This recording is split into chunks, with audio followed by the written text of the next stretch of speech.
धर्मी के घर डाका, अधर्मी के घर शादी। कर्म का सिद्धांत अटल है कि जैसा बोओगे वैसा ही काटोगे, जैसा करोगे वैसा ही पाओगे, जैसी करनी वैसी भरनी, जो जस करे सो तस फल चाका। परंतु हम सभी का प्रत्यक्ष अनुभव ऐसा है कि जो व्यक्ति न्याय, नीति और धर्म से चलता है वो इस जग में दुखी दिखाई देता है, जबकि जो व्यक्ति अधर्म, अनीति करता है, काला बाजारी, घूसखोरी करता है, अरे उसके पास इस जीवन में महल, मोटर, कार, सुख सुविधाएं, सुख समृद्धि, इच्छाएं पूर्ति सब हो जाती है। जब हम ऐसा देखते हैं तो ईश्वर में हमारी श्रद्धा डगमगा जाती है, डगमगा जाती है और ऐसा लगता है कि कर्म के नियम में कुछ तो जोल है।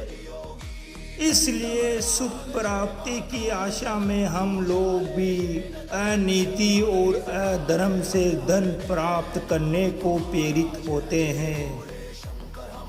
मगर मानो ये एक भयंकर अज्ञानता की भूल कर बैठता है। पुण्य का फल सदैव सुखी ही होता है और पाप का फल सदा दुख ही देता है। जो व्यक्ति पाप करते हुए भी सुख भोगते देखा जाता है, वह सुख उसके अभी के पाप कर्म का फल नहीं होता। उसने जो पुण्य कर्म करे हैं, पूर्व में किए होते हैं, और जो उसके सचित कर्मों में जमा होता है, वह पककर उसे प्रारब्ध रूप में सुख की प्राप्ति कराते हैं और अभी के पाप कर्मों को फलित होने में विलंब होता है।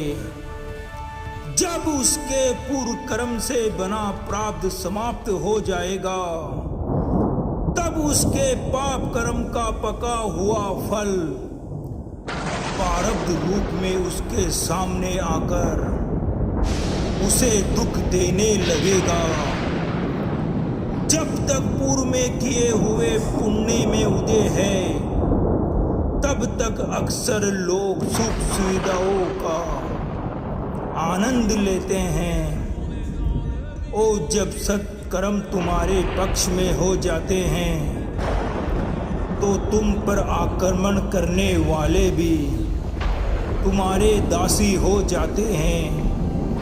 तुम पर आक्रमण करने वाले भी तुम्हारे दासी हो जाते हैं।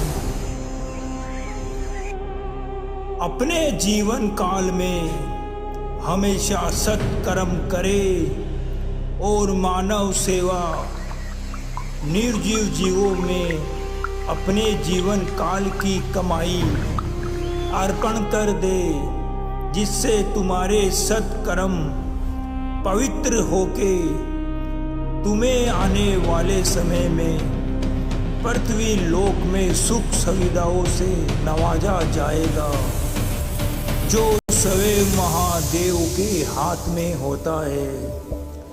सवैव महादेव के हाथ में होते हैं।